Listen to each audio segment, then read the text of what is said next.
My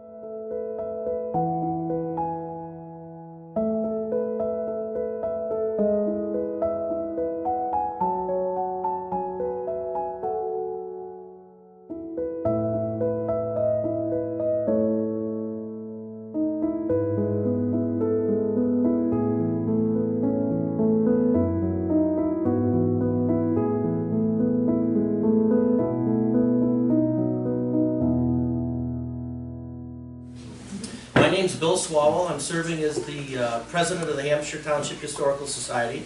I'm on year 2, taking over after Bonnie Engel, who has done a wonderful job and still does. So, with that being said, I think that's everything I had. I'll turn it over to Bonnie Engel to do our introductions.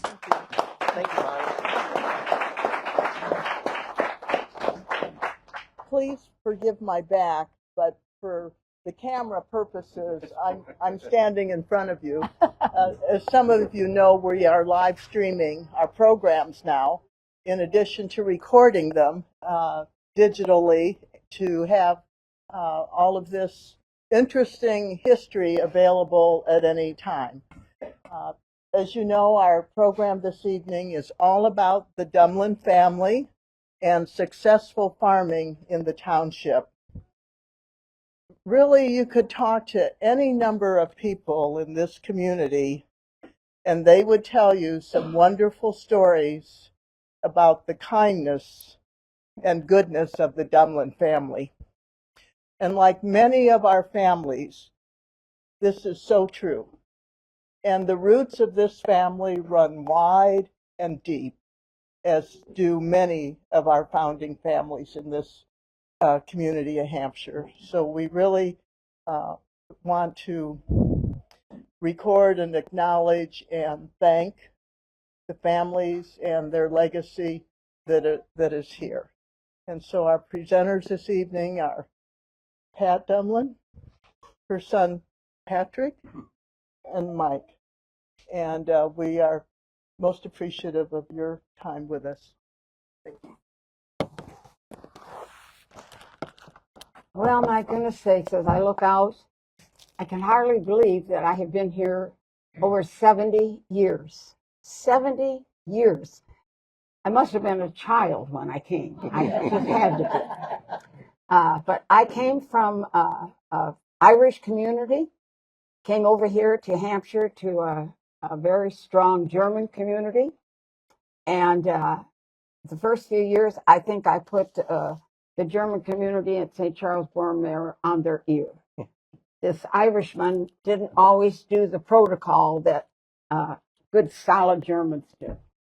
But we seem to have meshed pretty well, and over the years have developed very good, long friendships. And I'm delighted to be here tonight. So to start off, as I said, I was born and raised over in DeKalb County on a farm. And from the time I was this big, I was sure that I was only going to marry a farmer. So as I dated young men when I went on to college, if you weren't a farmer, you weren't going to get a check mark. That's all there was to it. And so I met Bill's sister, Jerry, working at DeKalb Ag. And we became friends, and she had a cousin, Jerry Herman, and she thought that he and I would go well together, so I started dating him. And then Bill, on his 23rd birthday, now I was 17, a very sophisticated college girl. And I remember being in the kitchen, and I came through the door, and Bill said to me, he said, Patty, he said, my birthday is coming up. He said, would you like to go dancing with me? And I, with all my sophistication, said, who, me? You want me to go dancing with you? And he said, yes. And I said, well, I got to ask my mom and dad, because back then you had to ask your mom and dad, didn't you? And so they said, absolutely yes. And they really knew that I was in love with him before I knew it. And people say to me, well, how did you know you were in love? And I said, because my mom told me I was. And that's kind of the truth. They would say to me, don't you blow it, Patty. Don't you blow it. And I'm thinking, 17, I wasn't thinking of getting married at all. I've come from an all-girls high school, went to Northern, the only woman in the College of Business. Do you think I was looking for one guy? Not on your life. But I am certainly glad that he proposed one evening, and here we are today. In all my dreams, I never, ever dreamt anything like this would ever, ever occur. I never thought that we would come from our little farm to, do you want to move it on, to such a large portion of the community. And so hopefully the generations that come after will continue the legacy that my husband's family started. So that takes care of, I have, 20 grandchildren, and we have 7 of them married. Did 4 last summer, which I would not suggest that to anyone. I mean, if you're just so we have 1 coming up this year. So we're down on the weddings, but we got 4 babies coming. So it's like, well, weddings, babies. Next year will be weddings again, and so we'll continue on. So let's go on there and see. There's Grandpa. There in the middle, and he passed away in 2014. And I had 60 years, and if I ever felt bad or anything like that, God ought to spank me, because I had 60 really great years. I always tell people, if that man was ever upset with me, and I know you're going to not believe me, I never knew it. Did he know when I was upset with him? You bet your bottom dollar he knew. And that was the Irish coming out in me. There is our farm a long, long time ago. I remember we put up the silos. At that time, we were feeding cattle. And of course, back then, nobody had pigs specialized. They ran behind the cattle to be able to get the corn out of the manure. That's what you had pigs for. And so we put up 2 silos, and remember my husband saying they will be either monuments to my success or monuments to my stupidity. And there were years when it was stupidity and years when it was success. And so far, we've been able to hang on by our teeth, and which farmers do. But they say asset rich and income poor. And that's very, very, very true. I have never been able to take a bushel basket of dirt into blocks and get anything for it. So there you'll see that the farm has grown a little bit. Not only that farm, but the house. But you can see, I better put my glasses on so I don't think that helps. There was the first renovation on the farm, and we started out with, I believe, 250 sows, which at that time, is that right? Bread guilt. Yeah, right. Bread guilt. A gilt is a mom that's never been a mom yet. She's going to have her first litter. And then once you have baby pigs, then you become a sow. So kind of like a young lady and a mom. That's what the gilt and the sow is all about. And so we started out with 250 gilts, which we thought was a humongous amount. We renovated the barn there. And I can remember Bill going down to Farm and Fleet and picking out different things, because he remodeled the inside of it. And we were going to have where the cow gutters were, because that was the dairy barn. We never dairied, but that was the dairy barn. They filled that in and made a slope of 1 inch from one end of that barn to the other, just an inch slope. And they said the manure would then flow. And my husband thought, an inch, it'll just never, but it did. But it doesn't take much, I guess, to do it. And then what does the other one say? The corn bean rotates. If you'll notice that the field there to the right of, as I look at the picture to the right, it looks like it's stripped, and it was. That was soybeans, and then rows of corn, and soybeans, and rows of corn. That was a new practice that came out, so we thought we'd give it a try. And of course, if you notice in a cornfield, the outside rows are the ones that are always the biggest and the best ears because they get the most sunlight. So that was the thought behind the corn and beans and corn and beans. So I can't remember how long we did that, and I don't remember why we quit. But enough to buy equipment for it, and then with the pigs we got bigger with the pigs, and we had to inject the manure, and you always had to take out the rows, which you built up all summer long because you cultivated, for older people that might know what that is, and would build up the ridges, and that was weed control. And you built up the ridges because in the summertime, in the spring, the rows would warm up quicker so that you could plant sooner. And the earlier you get your crops in, the better they do. And if even to this day, everybody's always pushing the envelope on trying to get their corn and soybeans started, because once they do, the yields are much better. And we kind of do it a little backwards now. There's a lot of people that want to plant soybeans first. We always planted corn first and then soybeans, because soybeans were kind of, that was a necessary evil. But now soybeans are, the yields are much better. And so now corn is still the number one crop, still produces the most money. But soybeans are getting up there where, they're very competitive, and you need the soybeans to help break up the ground. And there's the Dumoulin Farms in 1998. And at that time, we had gone into the mink business.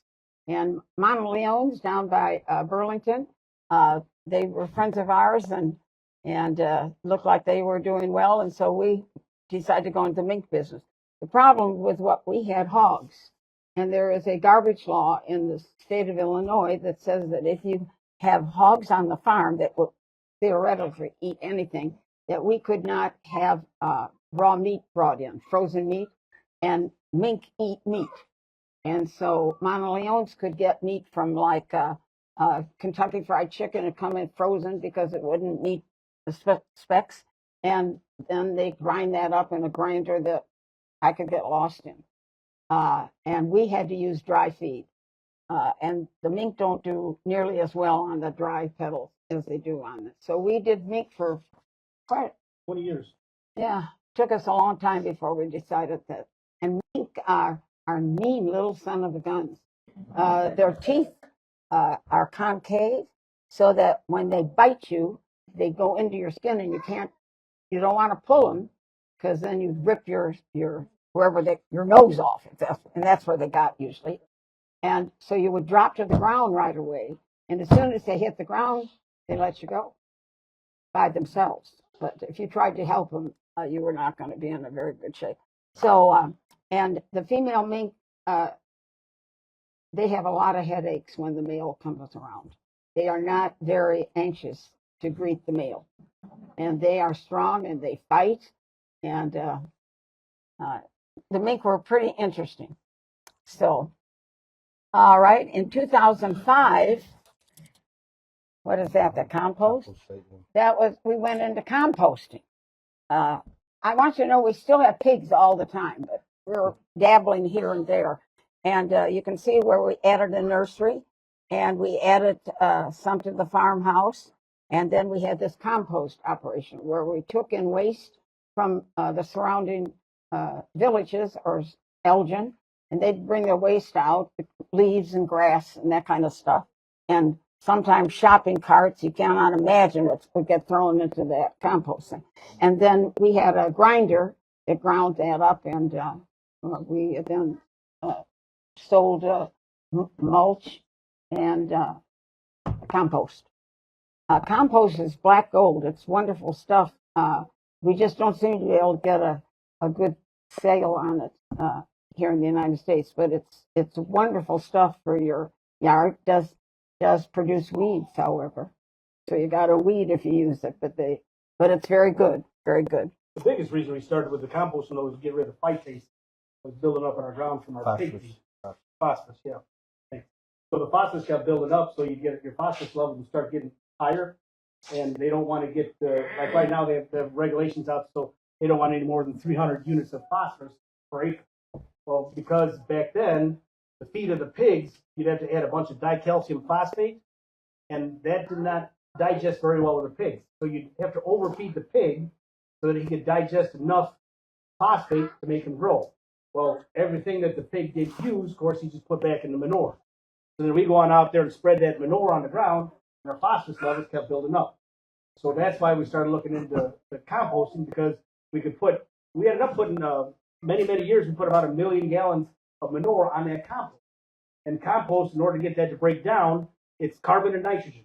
Well, pig manure's got a bunch of nitrogen in it, and grass and leaves, and that's where your carbon comes in. So it's very easy for us to make compost once we had a stream of yard waste coming in. So that's why we started doing our compost, so we could not over fertilize our ground with the phosphorus. But then about 2 years after we spent a ton of money, because of course everything was going great, right, with our composting, they came out with a feed ingredient called phytase. The phytase dropped your phosphorus, your phosphate down to just exactly what the pig needed to utilize for him to grow. So you didn't have all that phosphorus being dumped out on the ground.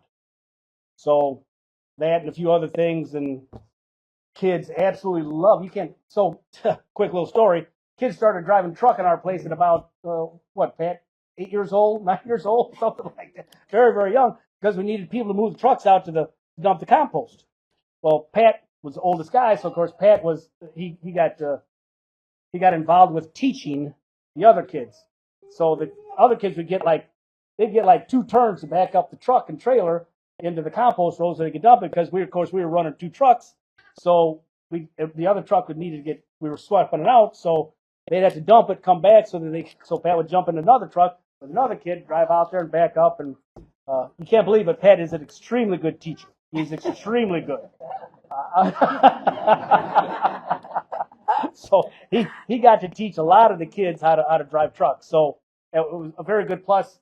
I can tell you right now, the girls in their internships or their odd jobs that they get into, that backing up a trailer was extremely useful. And of course, nobody could believe that a 17-year-old girl could back up a truck and trailer and not have any trouble. Well, they did that because Pat did such a great job of teaching them. And of course, the dads, they were always extremely polite and nice. And, where's that truck at? So, something like that. So Pat was under a great deal of pressure, but it worked out really well. So Patmans know how to drive trucks early too. Yes, they do. Yes, they do. Okay. Is that the next one? 210. So the guilt we are now, Guild developer, we had to put an addition on there. because we now had gone up to how many sows? Gilts. So we started off at 250 gilts, then we went to 500 sows, then we went to 1,200 sows. And that's when we added that guild developer, when we got to 1,200 sows, because then of course we also worked with Illini, and so what we did was we would raise breeding stock for Illini.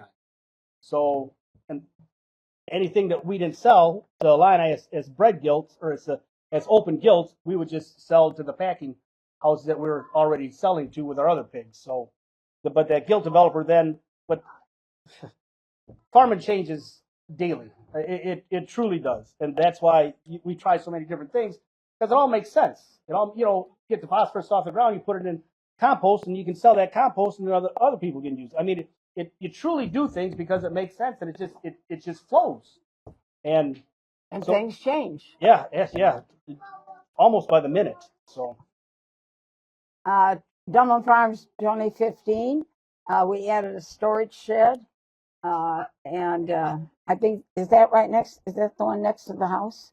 No, that's up there. Yeah, that's out in the back. And half of that is warm storage. We fix the trucks and things out back there.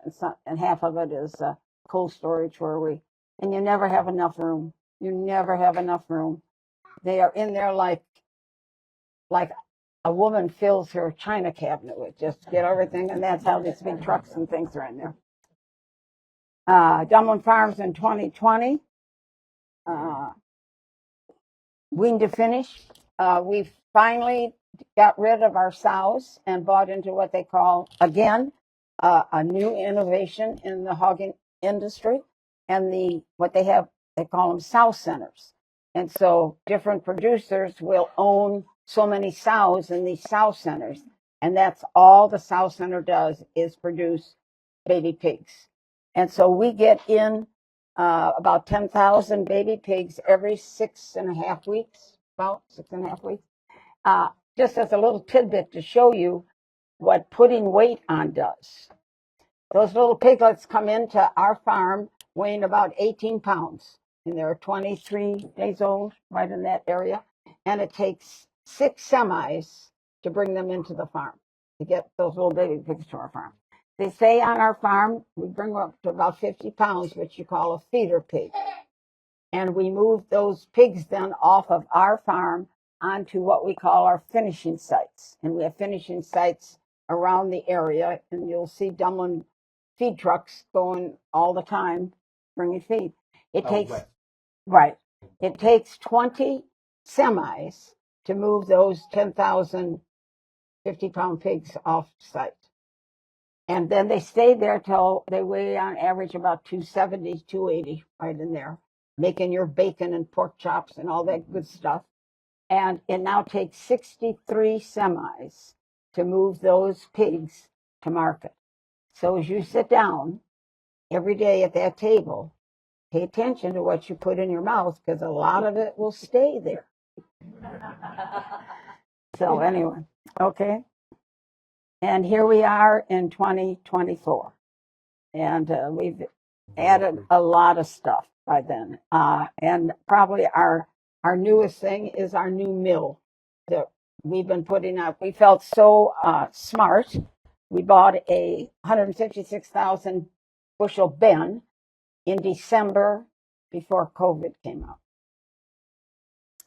thinking we were, and by the next year, January, February, steel prices gone up. So we were just practically breaking our arm on how smart we were. And then COVID broke out. And what a mess that caused us, and the money that it caused us to build this this feed setup that we are still working on today. So as I come down the road and I see the legs up there and all the bins, I just see dollar bills hanging all over them and go, oh my God.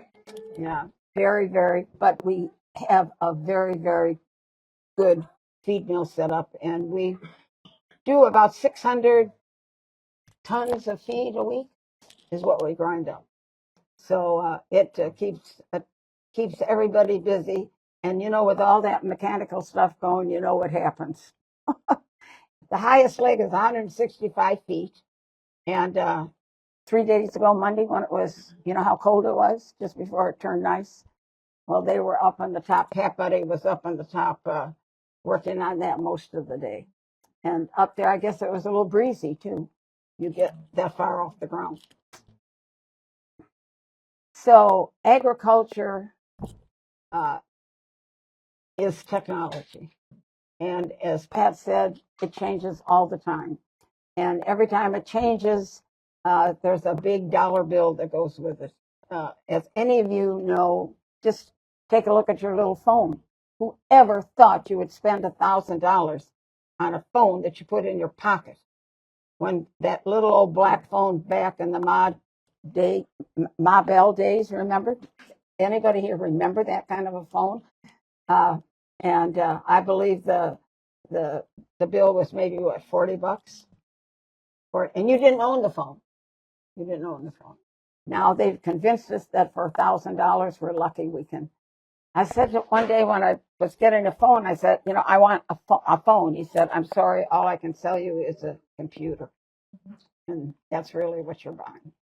So we have GPS sit in that tractor, and it just drives itself. And we get to the end of the row, and we have to turn it.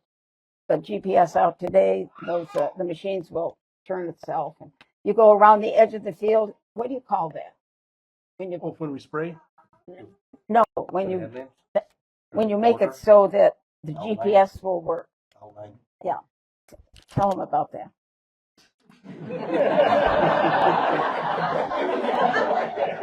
I'll let Pat talk. He's got the mic. So. Go ahead, Pat. He does all of the field. He'll do the planting and the combining. Pat does the spraying. So on our planter, Mom talked about how the GPS works, and it's truly remarkable. You set up AB lines, which the starting point is A, and then the end point is B. Okay, so that's called an AB line. So from there, on the planter, we can. There's the planter. Bring it back. Obviously, the one on the 6 row, we didn't have it for that, but that is what we started out with, a 6-row planter. Then we went to a 12, and then a 24, and now a 36. And I usually spend a lot of time out in the fields when we're planting and harvesting. I just love to be out there. So, and we've got a buddy seat, which is comfortable. I used to sit on a tin can or a thing. So, but now I have a buddy seat. It's a lot easier to get a yes out of her when she was sitting on that tin can. Hey, Mom, we got an idea. No. Of course, we've learned not to start that conversation off. Hey, Mom, we got an idea. Nope. This is going to cost me money. Nope. So anyway, I just wanted you to see the planter, and to watch that fold up is very impressive. So with the technology that we have on that tractor, it does drive by itself, and you can see the monitors on there. I think the one on the right there is the ones that we have right now. Those monitors are like $5,000 a piece. But what they do, and it tells about the soil condition, tells organic matter, tells the moisture. So if it's supposed to be like at 30% moisture in the furrow, and if it is less, then you want to put your seed down deeper. And of course, they have technology that will automatically adjust it. We do not have that technology right now. We have to do it manually. So we set it up, so. Hey, Mom, I got an idea. So right now we set it up so it probably plants between like around 35% moisture, furrow moisture. Then on each individual row, they all have electric clutches. So they are controlled individually. Mom talked about we plant the outside of the field first. So we do the headlands. And when you get to the end, the rows will shut off. When you have a square field, it's not that big of a deal. I think on every field that we have, or 98%, we're lucky enough to have a creek in it. So we have point rows on all those fields. So when the planter gets to the end, the rows will shut off individually. So when it gets to that point, when that very last row there, the rows just shut off as you go on down there. And the reason why that's a big deal is because if you double plant the corn, then the corn falls down at harvest time. It stays standing straight the whole time until you get to harvest it, and it falls down. Then you have to go really slow, and it's very, very time consuming and very stressful. So, and obviously you can control the rows if you want to shut them off. And then again, once you start into the field, you set the planter down before you get into the field. So you're setting it down in the headlands. And once you get into an area that's not planted, they kick on automatically. And you never can see it on the planter, but when Pat and the boys are spraying with the floaters, they'll make a corner, and sometimes they don't get straight, head on with that, and you can hear the air shut off. They go and kick on, and it's pretty cool to watch that. What else does it do? It tells on singulation. So if you're putting one kernel in at a time, it lets you know if you plant doubles or if there's a skip. There's just about a billion things, and we don't have everything that it can do. The doubles are really important because that extra kernel there, that's really a weed because it takes away from that single kernel that you have. So what you really want to do is you want to look down the rows and you just want every single one of them just look like somebody individually planted them at 3.5 inches apart. And that's what so us silly farmers, as we drive alongside the countryside there, you never guess what we do. We look at other people, how they plant their corn and what their beans, because that's super interesting to us, because it lets you know that you either have the technology and about, I'm just guessing, but probably 80% of the farmers now, if you look when the corn's just starting coming up, if you'll see that there's extra rows in the headland, then you know he doesn't have automatic shutoffs. Just about everybody has automatic shutoffs now. So what truly is amazing is that farmers can afford it. I mean, that truly is amazing because because let me tell you, nobody gets rich farming. Nobody does. But it is truly it gets in your blood. You can't do anything about it. You just love to do it, and that's why you got farmers. So. Let's see. There's our feed mill that I had talked about. And that's all automatic inside. They run it by computer. In fact, Tommy is the one that causes us all kinds of problems out there. Yeah, but again, what's so amazing on that is we were a beta site for this company. So what this company used to do is they would mix cement, and so they'd grab some ingredients from over this bin, grab some ingredients from this bin, and that's how they came up with our feed mill setup, because we got 16 different micros we put in there. We've got probably 5 different mains that we put in there, and then and each one it's all run off that computer. We can run it off a computer, we can run it off a phone, and we've been able to do that ever since we got that, and that's probably been 20 years ago.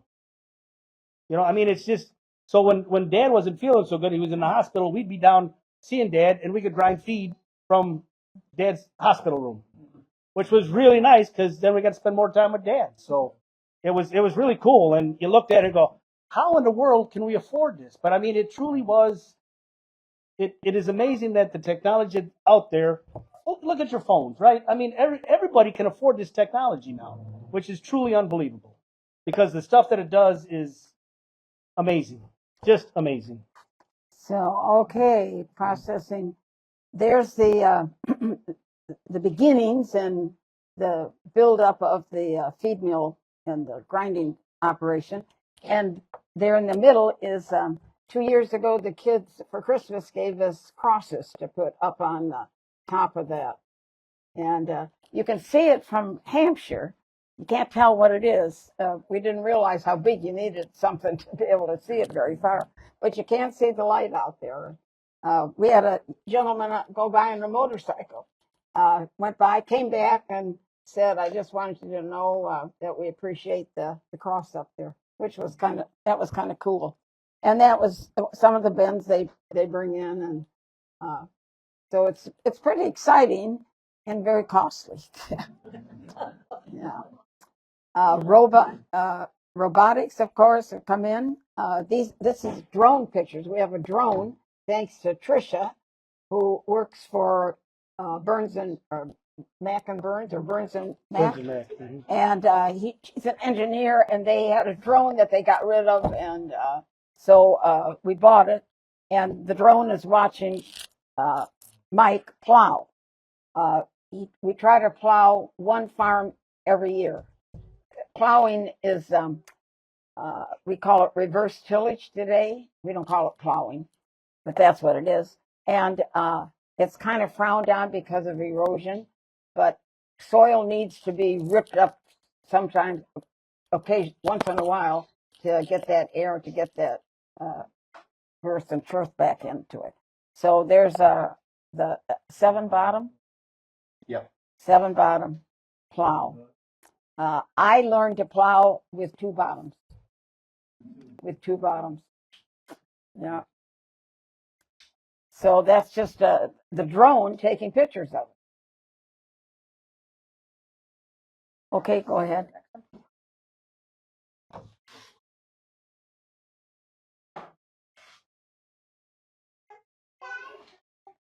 now there's the sprayer, and that's what Pat runs. That's got, what, 120-foot booms on it. So, and you go like a bat out of heck, and they swing around, and off we go again. And it's not air right, I will tell you that. And you hang on for dear life, even on the buddy seat. So, and that's a drone taking a picture of Pat spraying. This is kind of interesting too, because this has a lot of technology in it also. So it's got the shutoffs. So once you go around the field, you paint that field on the outside, and then you blow and go. And I'm telling you, go, because it shuts off as you come up to the point rows. I mean, there's 7 sections on that 120-foot boom. It just goes. It's really cool. It is truly amazing. And then you swing around, you grab another 120 foot going the other way, and you hear it just individually start coming again. But like I said, there's 7 different sections on that. We use this for once the crop gets up, and we'll spray our post emergence. So after the crop gets up, we'll spray fungicide. We'll spray. Which that's what it's doing right there. Right, it's spraying fungicide right now. We'll also come on in, and we'll also use that sprayer for side dressing for 32 on there. So it's used quite a bit. We didn't always have that piece of equipment. We've got that probably about 3 or 4 years ago, and it's been a real. It's one of those ideas. Hey, Mom, I got an idea. This was one of them. So that was a used sprayer. A used sprayer we bought down southern part of the state for $200,000. A used sprayer, and that year, which we had this couple years now, probably 4 years, they had sold 96 brand new sprayers. These 2 salesmen in the state of Illinois at $600,000 a piece. Yeah, this young lady, her mouth just fell. That's what mine did too. All right. Yeah. So, and here's the combine again. This is, I think, Mouse is the one who's running the drone. Weren't you the one that took these? In the grain cart. And the grain, yeah. So that's the combine going through, breaking out a new land, right? And that's pretty interesting, just sitting there and watch that 12 rows at a time just going through at 250 bushels yields. So, it's just chomping through stuff. And there's a lot of refuge that's left, on the fields. So pretty, chops it, takes a cob, breaks that up, spits it back out in the field, puts the corn in the bin, and then when that gets filled, then Mouse comes along with the grain cart, and that big auger swings out, and on the go, he drives the grain cart, and Mike just keeps picking corn. Back before we had the kids helping us as much as they do now, actually, Mom used to run the cart. So, right. And I discovered, I was sat on some boards, and I discovered that the women, if they helped out in the field, ran the combine. So I came home and I said to my husband, I said, Bill, I'm talking to all these guys down there, and I said, all the women run the combine. I said, how come I'm running the grain cart? The grain cart is not easy to run, and is when I have to pull up alongside that semi to unload, and I have to back it up sometimes and I'm not very good at that. It made me really nervous. And I'm thinking, how come I got stuck with this? And he said, because you can do it.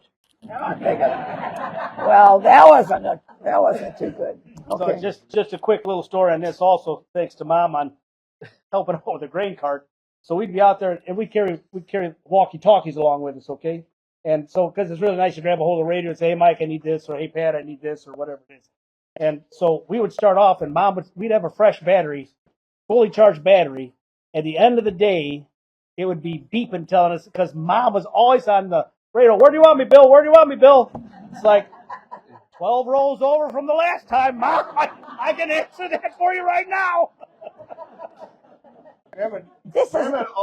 She doesn't tell you the whole story. You might want to keep that over there. But Grandma always had reading material and always had chips and caramel corn, thanks to my wife. She got a little So- distracted. Yeah. So, hence, where do you want me, Bill? Everybody on the farm knew 12 rows over from the last time, but Grandma. So. That's an enhancement to this, believe me. Not completely true. Okay, go on. So community involvement in also in the agriculture, and I guess that's why it kind of speaks for itself. It's very easy to be involved in a community like Hampshire. It really is.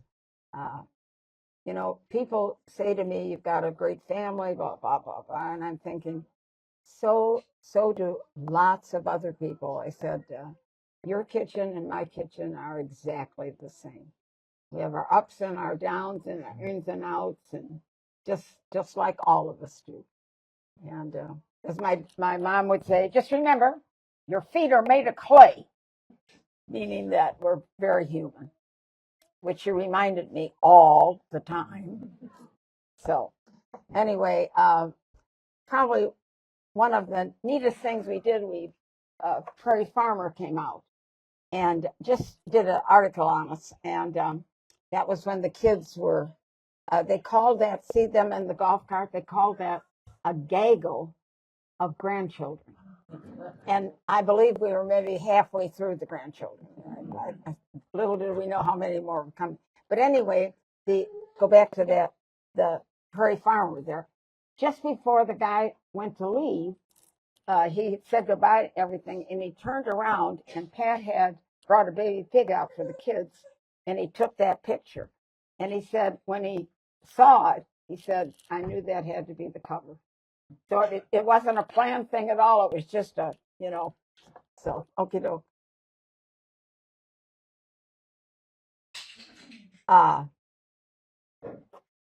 Common farming practices, you can read there, but right now, record keeping, it's income tax time, isn't it?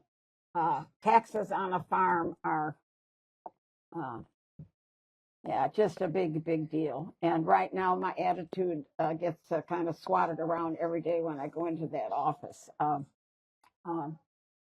Tax time is just like for any business, is very stressful.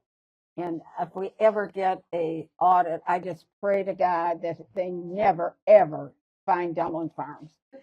Because, you try to, I'm sure I've done things wrong.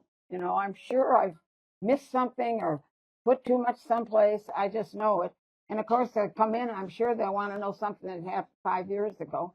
I barely can remember what happened 2 days ago, and you want 5 years.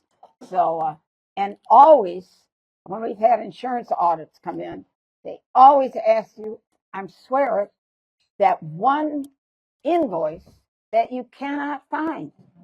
I mean, it's $6.80, and I can't find it. So there pretty well tells that. Other common fact, agriculture is very much involved in politics, and it's very important. We have maybe 2 that were elected this last election that have any farming background at all on the Ag Committee. Can you believe that?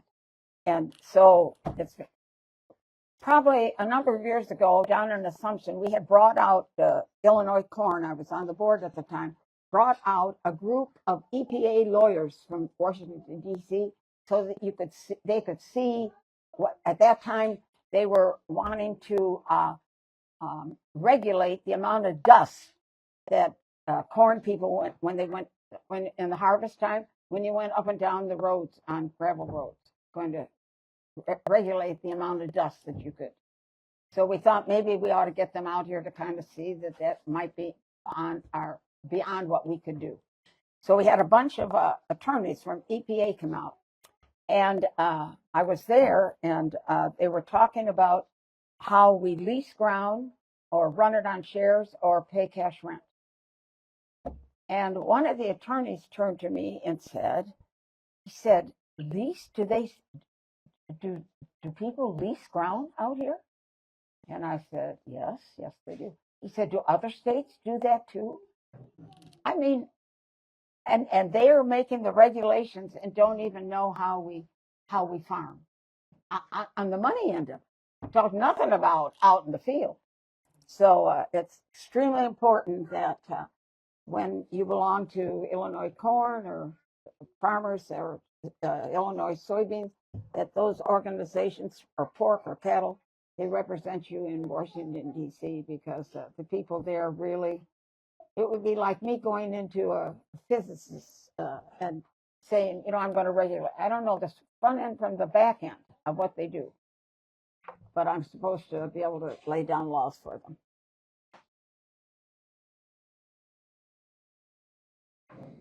And we even find time to go on vacation occasionally.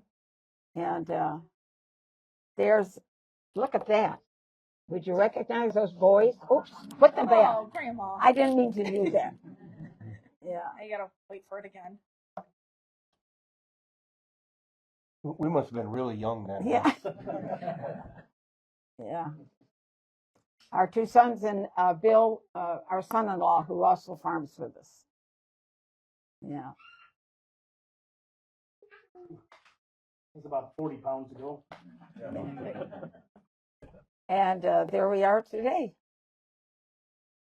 So I didn't even ask how long. I should have asked. I get windy, and so I can talk for a long, long time. Having taught at the college for 30-some years, talking has never been a problem for me. And there's the cross up on the top, and you have been an extremely attentive audience. And it's an honor and a privilege to be a part of this community. They said it takes a village to raise a family. My brother and I know exactly what that is. That's you guys. I look in here and I see so many familiar faces, and truly brings tears to my eyes. It really does. What a great community, what a great bunch of people, and thank you so much for letting us be a part of it. Very humbling. Thank you. Thank you.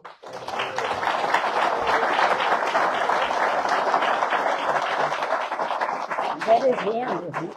That was the end. That's the end. Yeah. Does anybody have any questions? We can talk more about mom and the grain cart. When's the X9 coming? Oh! You talked about how you were going through the praying and everything. Yes. And your mom was with you then. Yes. Also, were you going faster when she was there trying to throw her off? That's usually when you see her clench up, that's it. Hey, mom, I got an idea. Yeah. No, And Patty, when you went across the pond, did you deal with the pig situation or the soybean situation, or how did It that depended all- upon, I sat on the soybean board, so when I went overseas, when we talked to different governments on selling our beans across the pond, and then when I was on corn, we did the same thing. Yeah. I have been very fortunate. My husband and I both have sat on the Illinois Soybean Association, and I sat on the corn board. So between us, we had at least 24 years when there was a Dumoulin on the Illinois Soybean board. And when he was on, I was on corn, and we traveled all over the world. Who would have thought just a little old dumb Irish farmer from DeKalb, Illinois, would get to see the things and be a part of the things that God has blessed me with. That's all. Just And the pigs, they never got involved getting shipped over to China, or interesting enough, I have never sat on the pork board. I've been with corn and beans all the time, and I don't even know how that happened, but started many, many, many years ago. And my husband